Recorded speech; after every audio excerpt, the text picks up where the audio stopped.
Aqui é Pombal e a gente cuida das pessoas.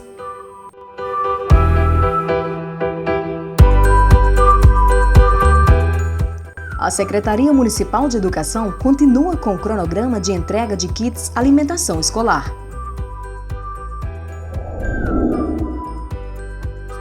Hoje, 19 de junho, pela manhã, foi a vez da Escola Francisco José de Santana, a qual entregou 285 kits alimentação. Hoje estamos encerrando mais uma entrega de uma escola e hoje foi o Francisco José de Santana.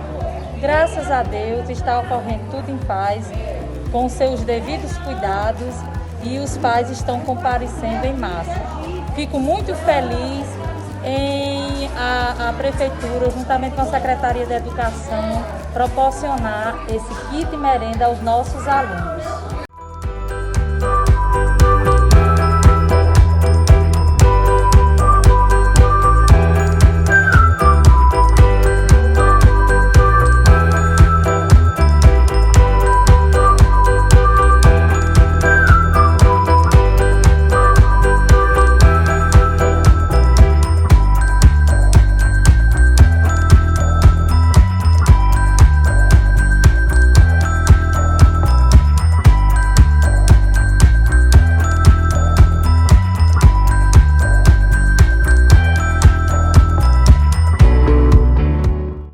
Lembrando que os pais recebem os kits de acordo com a quantidade de alunos matriculados.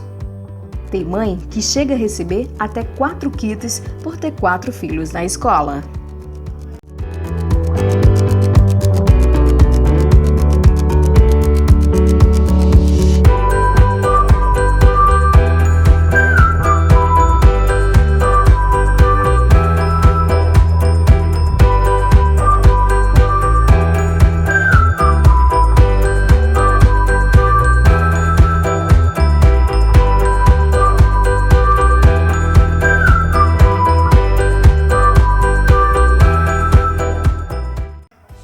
Secretaria Municipal de Educação, quem educa com amor, educa para sempre.